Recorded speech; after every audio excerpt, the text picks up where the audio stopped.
The following podcast may be disturbing to those who support hatred, terrorism, anti-Semitism, and discrimination. Viewer discretion is advised.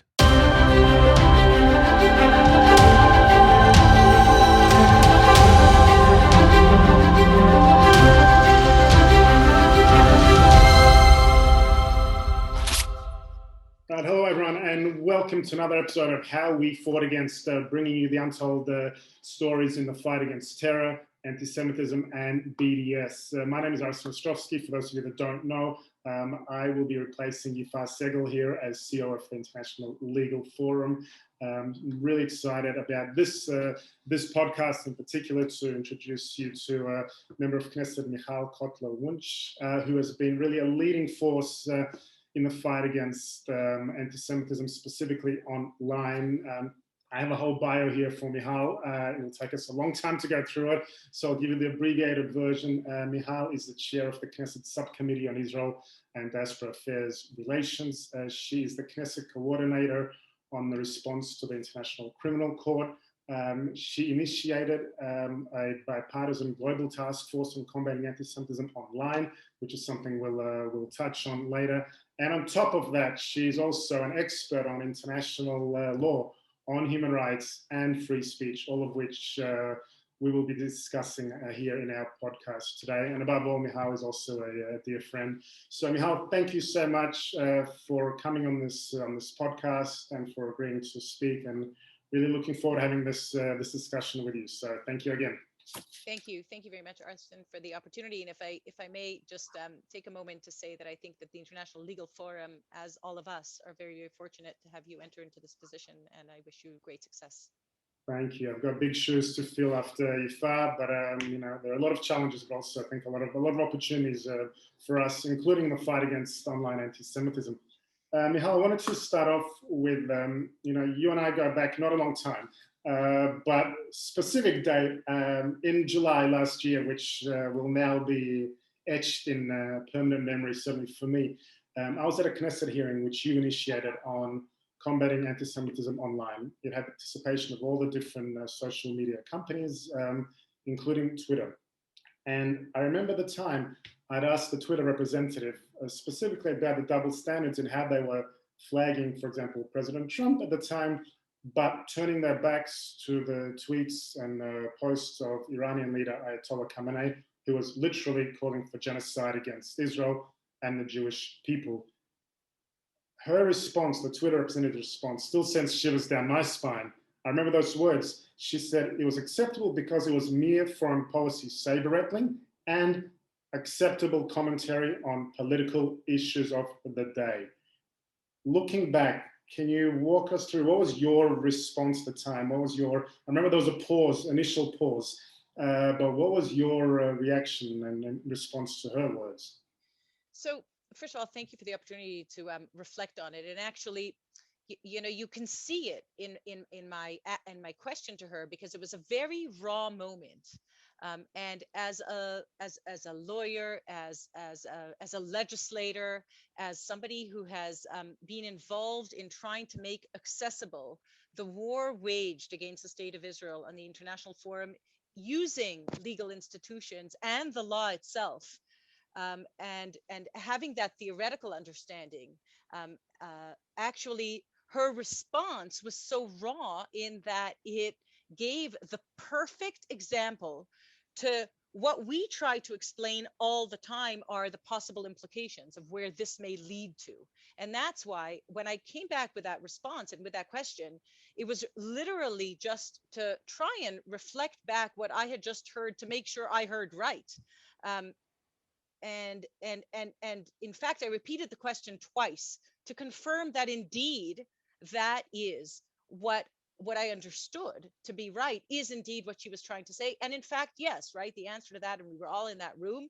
So you mean that calling for genocide on your platform, according to your current policy, is okay and considered saber rattling, as opposed to politicians somewhere completely depersonalized commentating on a political situation is not okay. And that sort of being able to put that on, that sort of moral equivalency, which we had just heard, made it very, very concrete.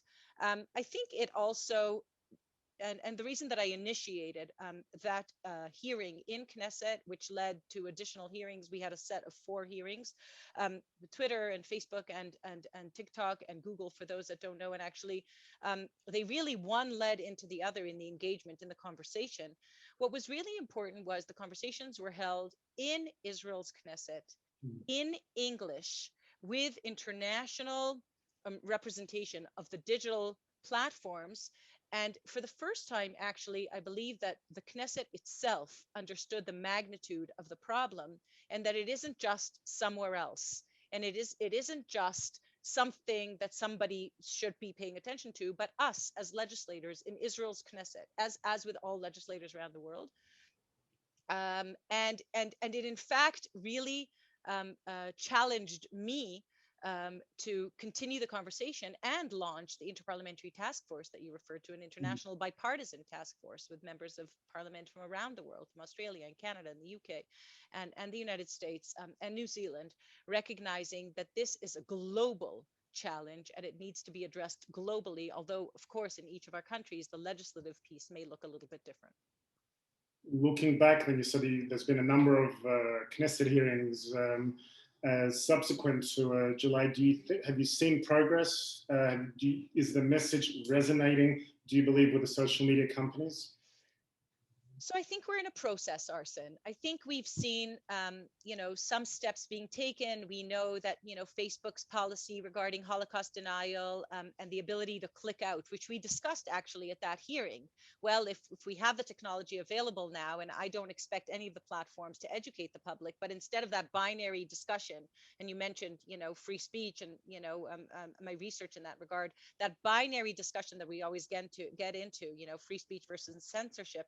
What is there that actually we should be talking about a lot more than that? And that is education, right? That everything in between. And the technological ability to flag something and refer out in order to educate has become something that we've seen, as I said, yes, with Facebook's new policy regarding Holocaust denial. The only challenge, and I think we have a continued engagement with all of the platforms, and the Interparliamentary Task Force actually is a very good resource for that.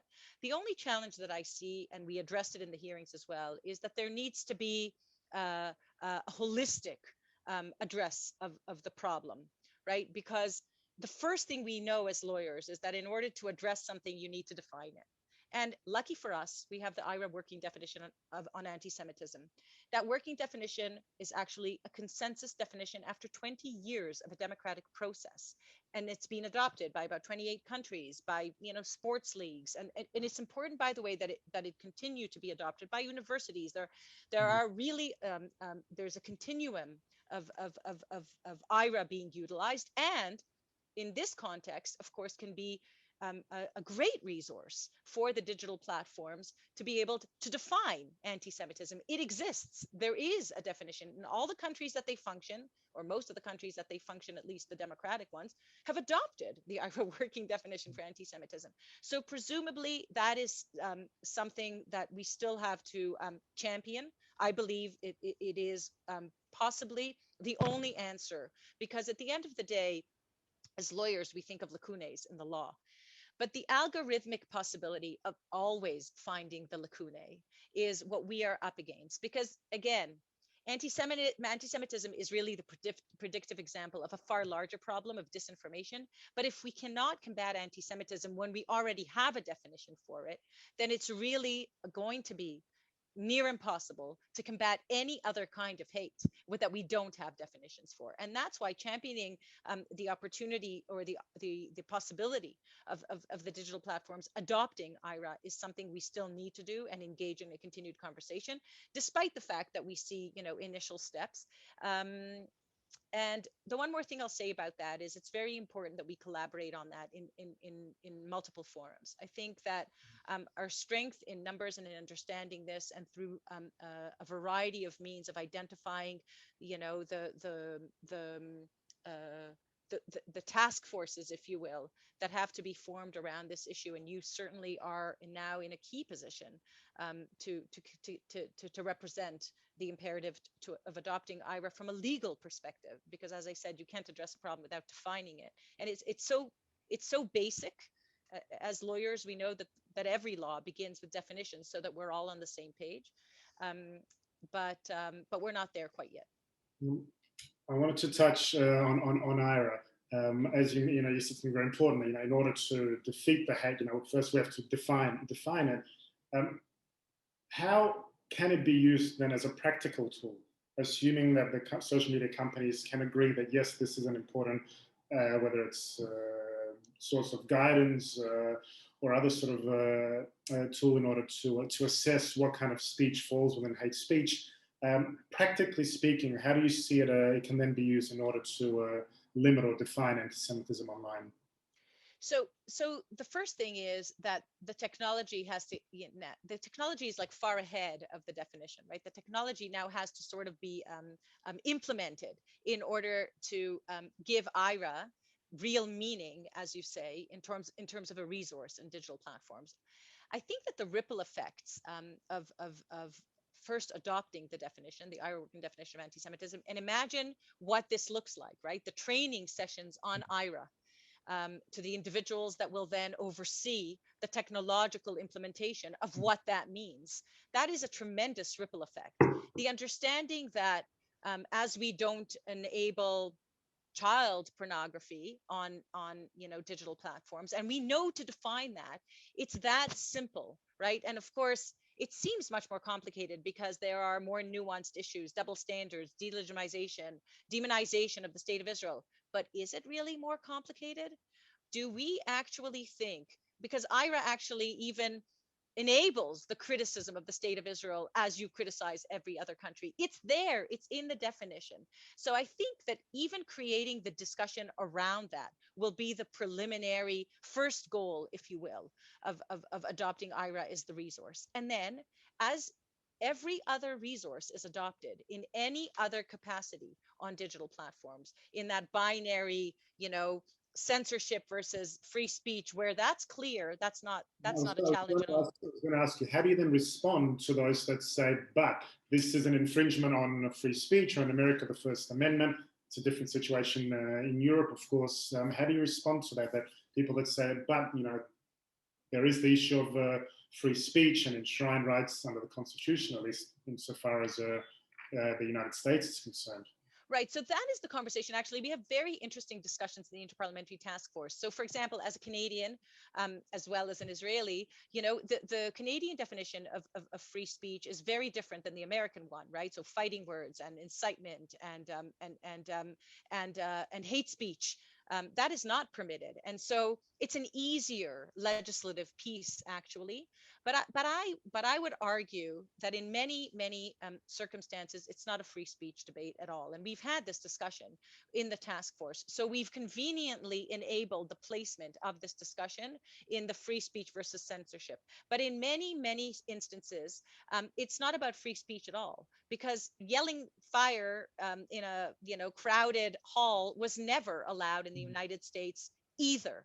And if we accurately understand what this is, which is what I said before, anti-Semitism online is a predictive example of, for example, what we saw on January 6th of disinformation, then there's no freedom to do that. That is not freedom of speech. And so there is a very important discussion to be had there. And in no way do I think that we are done having that conversation, and that there is complete clarity on the implementation of this. And in different countries, it may look different. But it is the conversation that we need to be having, including amongst ourselves as legislators and with the digital platforms, in order to understand how that translates into technology. Because, and this sort of circles back to what we said before, in many instances, in that, assuming we're in the free speech versus censorship discussion, actually, education is a very important resource. Flagging, or the ability to flag, what we brought to TikTok, in the hearing, the Holocaust porn, which essentially engages in Holocaust denial with teens who not only don't know what Holocaust denial is, they don't know what the Holocaust was. And so actually, in my from my perspective, from my understanding of this, we will be much more effective. Of course, what's illegal offline must be illegal online, but we will be much more effective if we have the ability to educate and to be able to click out in the same way that now with regards to Holocaust denial, specifically, you're clicked out to the World Jewish Congress website with factual information. Well, imagine what we will be able to do if we can do that, with anti-Semitism generally, and be able to click out to the IHRA working definition of anti-Semitism for those engaging in whatever violation of IHRA they may be engaging in on a much wider scale. I do think that the imperative for addressing this in a global framework, not just in a local framework, will actually provide insights to legislators. And we are learning from one another already in the process. I wanted to touch base on something you just said before in terms of the focus on education. I remember at the time you wrote an opinion piece, don't cancel, educate. Is this what you mean by that? In terms of not necessarily taking the account or the speech down, but then by referring people to, okay, if this is anti-Semitism or falls in the definition, to flag it and have a link to the IHRA definition, for example. Is this what you're referring to when you said don't cancel but educate? Exactly. Thank you, Arsen, for asking that, because what I think we see, and actually this is to do with my doctoral research with regards to freedom of speech on university campuses, and what we saw happening on university campuses, and we know already the pushback on, the speech codes, whether it be microaggressions and trigger warnings and safe spaces, and speech codes that regulated speech on university, and the way that affected, first of all, the original understanding or what it was meant to be, what free speech is, and the students' capabilities of actually being triggered, right? You go to university, of all places, that is going to be the ecosystem in which you should be challenged to think about, to reflect on ideas that challenge you. That has not been the experience with the attempt to regulate speech on campus. And in many ways, it's moved far off campus already. So we are several generations removed. And I would argue that cancel culture that we see off campus is actually a derivative of what we saw on campuses. And the next step is what we see, or either happening online, or the way that we will choose to address what is happening online. And 100%, my sort of understanding of the importance, the imperative, and the ability to utilize the technological capabilities in order to educate, in order to give access to information, that and when you think of, we've engaged with the people who made I'm sorry, the name of the movie is gone right now. This is a senior moment, total senior moment. It'll come back to me. About the social media. Social dilemma. Thank you. You just, yeah.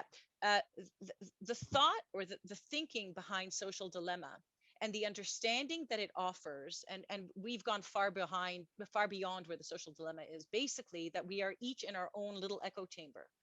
And in that sense, whether it's any of the digital platforms or our feeds, it doesn't matter if it's Facebook or Twitter, the current business model actually leaves us quite alone on our own little island, in our own little echo chamber, where we are siloed to hear and see and be challenged only by what this algorithm will actually enable us to see. The importance of understanding that we have the ability and responsibility to now utilize technology in order to educate. But I would say the responsibility to do so, because the likelihood of it happening without us referring out, if you will, and in this context to the IHRA working definition, but there are many other contexts where this needs to be something that we think about in how we address the challenges of general disinformation online. Yes, that is a resource that exists, and we have to catch up to technology. We are several steps behind. The future is already there, and we see the implications of it on the education of the current generation, of the next generation, and their access to information. It's an Orwellian inversion of what this was intended to do, right? We were all exposed to information at our fingertips, and we're going backwards. It's no longer it's very limited. So we just have to basically, I would say, catch up with the times. And as opposed to the print press, where we had tens or hundreds of years to adjust to a new reality, reality has actually exceeded our ability to keep up with it. And that makes it sometimes more difficult. Well, it's in terms of adjusting to this new world, new reality, and I suppose the way in which or the context, the lens through which we look at tech giants, social media companies. In America, for example, they have very, I suppose, expansive protection under what's called the Section 230 of the Communications and Decency Act, which essentially largely shields them from liability generated by users on their platform. Is it perhaps time to change that? Is it perhaps, are Twitter and social media companies more than just mere hosting platforms, when we can see, for example, they have not only the ability, but actually they've exercised that right to determine which accounts to ban, which to keep, which speech to flag, which to leave. So is it perhaps time to reconsider looking at them as publishers, in which case they would then potentially become liable for the material, for the conduct that is ultimately posted on their platform, and then which, as we can see, is then used as a source of incitement to violence, to terror, not only against Israelis, but against in the world over. So perhaps is it time to change that perspective? So I think we're mid-process, and I think, in fact, what we see is, once again, it's about definitions, right? What are they? I think we just experienced it with what happened in Australia, actually, just recently, and that pushback. And the fact, again, that we are able, because it's a global reality, and these are global questions, to weed out what may be relevant only for our own countries, but work together where there are global implications. Actually, the strength in that is tremendous vis-a-vis the platforms as well. And we've seen that we can engage much more effectively, and it's imperative that we engage with the digital platforms.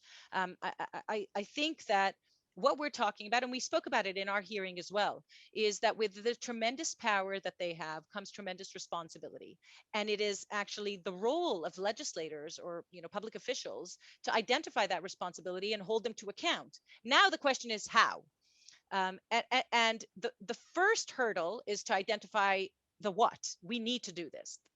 The second tier question, and it may even differ in different countries, the how, but there is no doubt that we are, I'd say we've been hit in the head with a reality that forces legislators and elected officials to address and to engage with these issues. And I'll tell you something else that's happening that's really interesting in the inter-parliamentary task force that we formed, is that we recognize that we're having, I mean, obviously you and I are having this conversation as lawyers, and in this forum, many of us have the legal tools or the legal skills to analyze what it is that we're saying, to talk about, the legal vehicles, legislation, as I sit in Israel's parliament. But we need to be having much more interdisciplinary conversations. So what we've been doing actually is talking or conversing with the technology people that understand how it is that these algorithms work and function. And when there is a lapse in our understanding as legislators or as lawyers to address the challenge, we don't understand it accurately enough in order to be able to address it utilizing the tools that we have, the legal tools that we have. So I think that is something else that has grown out of this time. And it's not just obviously our own hearings. Of course, our hearing also coincided with a hearing that was taking place in the United States, I think that very same day, in fact, that first hearing that we held in Knesset. And I really add to this, and I think it's very, very important that we add to it. This is not just about combating anti-Semitism. Anti-Semitism is but the canary in the mine shaft, or I use a different term now. I've called it the predictive example of the way that disinformation, both as a mechanism and as a goal, functions to basically undermine democracy. That is ultimately what we saw on January 6th happening on Capitol Hill. And it's not going away anywhere. We see an intersection. And again, this is about my hunch being corroborated by evidence that can be tracked using technology, that anti-vaxxers and white supremacists and QAnon and everything that we see with regards to online anti-Semitism intersect, and we know how to track that. And so utilizing technological abilities that already exist in order to be able to take back control, in the sense that we need to regulate this and we need to give society tools that it can continue to function with this new development. We'll call this new technological development, but humanity's been here before, and we have found the way to create the regulatory frameworks for us to be able to both, on one hand, benefit from the advances that we've made as humanity, and on the other hand, not enable the undermining of our foundational values as democracies and so And forth. what do you say then in response to people say, well, we don't want government regulating what speech is allowed or isn't allowed? How do you respond to that? Right. So we've had, it's very interesting because you're really asking all the right questions, which doesn't surprise me. But I did my um, research. what we've actually come to recognize is, in many ways, this will probably be private entities that will have to be created in each of our countries, exactly for that reason, that in some way government collaborates with or utilizes the empirical information that comes to, but in fact is a non-profit entity that will have to be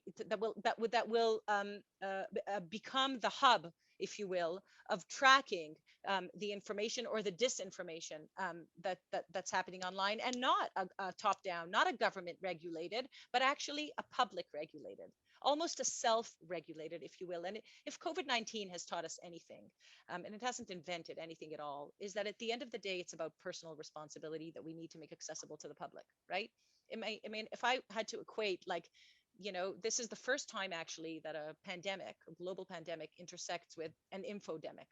We are living, and in that sense, I think we're living at a very different time than, any, historic pandemics, because for better and worse, the infodemia and the pandemia of this, as they intersect, give us many more tools in some ways, but on the other hand, undermine our ability to combat either of them, right? Both the pandemic piece, that, the health or the public health piece, and the infodemic piece, which is raging at the very same time. And we see it, we literally see it before our eyes. And I've said this in so many contexts, that with great challenges come tremendous opportunities. It is the role of leadership actually to identify and realize what those opportunities are, and then, obviously act in order to advance those opportunities. But I think that we are truly living at a historic intersection of the two, and COVID-19 has done a lot to expose, in this sense as well, apart, of course,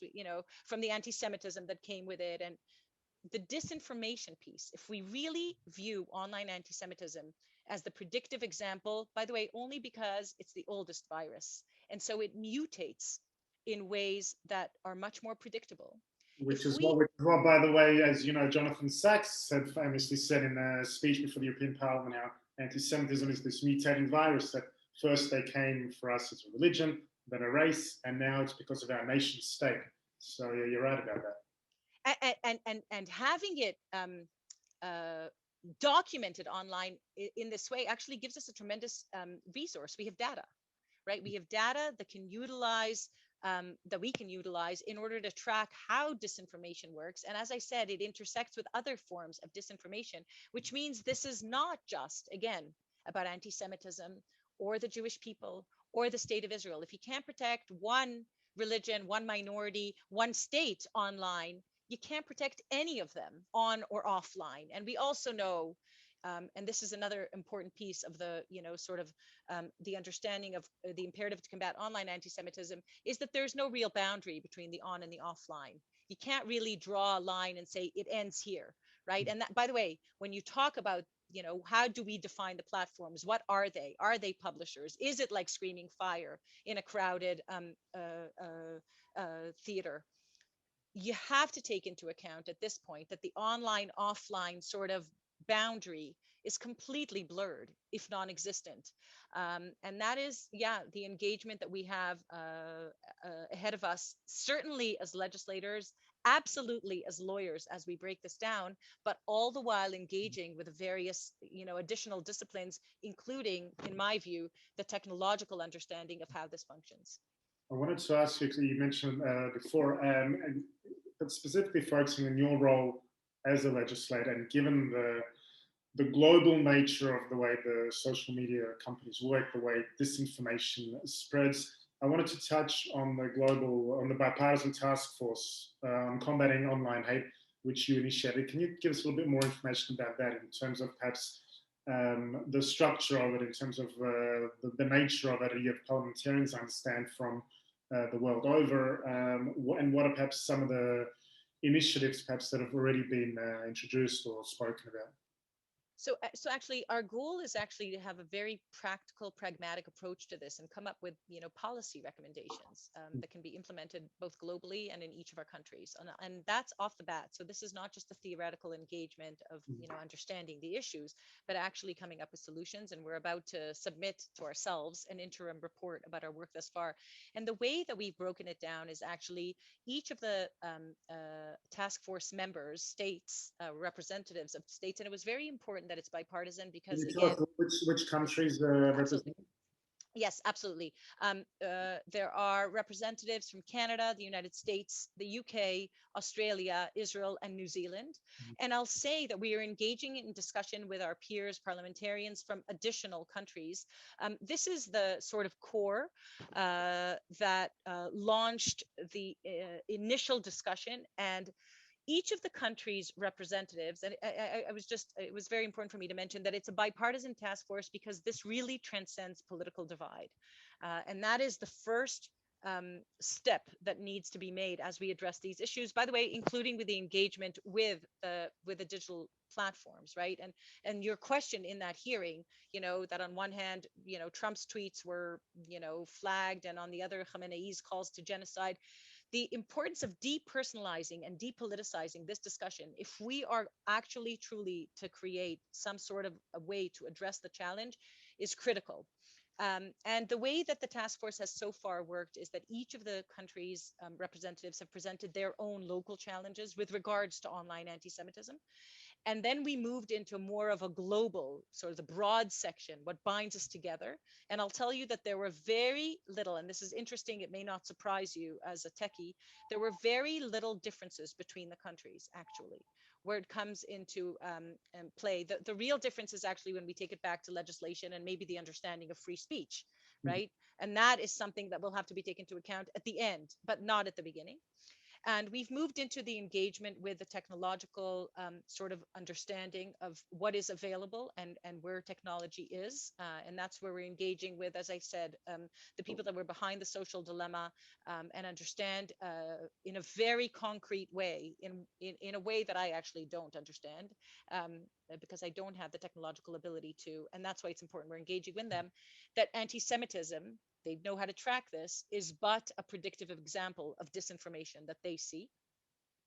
And engaging, which we're actually gearing up for next with the platforms themselves, in order to really create a set of guidelines, a set of tools that begin, of course, with a definition, with the IHRA working definition of anti-Semitism, but I would say also demand transparency in terms of policies, and also transparency in the implementation of those policies that must be applied equally and consistently if we are actually to be able to address this challenge.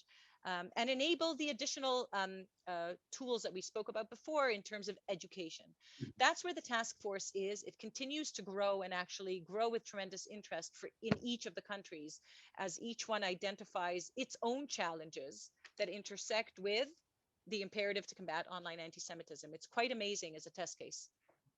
I wanted to ask you just a final question, and it's something I think, sort of going back to the beginning, you spoke about in terms of defeating this, in terms of making headway, sort of the importance of looking at this from a collective perspective of the obligations upon all of us. Now, not everyone are legislators or techies or legal experts, understand different idiosyncrasies of various legislation. What perhaps advice or tools would you give to, say, regular people, students, maybe, for example, they go online, but are then inundated with this kind of visceral hatred and anti-Semitism, intimidation and bullying and so on. What sort of advice would you give them? What sort of tools can they use in order to raise their voice or to support or empower them? So I think the most important thing is actually to raise your voice, right? At the end of the day, but in order to raise your voice, and this is a really important piece, I mean, I very often speak in circles that ask me what IHRA says. The most important thing that I would say is to equip yourself with knowledge. We really don't have the luxury of not understanding this, and not being able to identify it ourselves. Once we actually equip ourselves with that knowledge, so the IHRA working definition of anti-Semitism is a great place to start and understand the difference between, for example, criticizing the state of Israel and delegitimizing the state of Israel. And one more thing that I say, actually, especially to students when I speak to them at that time in their lives, is to think, not only think for themselves, but think what they want to read for themselves, right? So long as we are, in that silo I described, or in that echo chamber, and are not challenged, we're actually not practicing, neither for ourselves nor to be able to respond to what we see as the onslaught of anti-Semitism online. We can't even identify it. Until you know how to identify it, you cannot take the next step of exposing it, nor the next step of addressing it. It is critical to first be able to identify it. And that is not a simple task. I don't for a second say that we should all be engaged in it in this way, but I don't think that it's just about anti-Semitism, as I said before. And I think that it's very important to understand this in a very intersectional way, and actually engage with others, with other minorities, with other, with people who think differently than ourselves and who are different than ourselves, in order to be able to hone in on what that identification, why it's so important, and what that identification means, in order to be able to combat all hate online or offline, for that matter. Yeah. So you said this is no simple task, and that is certainly an understatement, but thanks to your efforts, it has become on the agenda, not just legislators and tech companies, but the world over. You've really gone to incredible lengths to try and hold social media companies to account, to raise this, and really to issue a clarion call to action, most importantly, where we've seen real, tangible, meaningful steps being taken. So for that, I want to say, on my behalf personally, and on behalf of the International Legal Forum, thank you for all your really indefatigable and tireless efforts in this. Thank you for joining us, Michal, on this podcast. To everyone else watching you, thank you for joining us on this How We Fought Against episode. Please make sure to follow us on Facebook under the International Legal Forum. This podcast will be available very shortly on YouTube, on Amazon Music, on Apple Podcasts, Spotify, Google Podcasts, and Podbean. I hope I've got all of them covered. You can also, of course, stream it directly from our website at ilnf.ngo.org. If you're enjoying our podcast, please also do rate it and share it. And once again, Michal, thank you. And to everyone watching, thank you so much again for joining us. Thank you, Arsen. Thank you.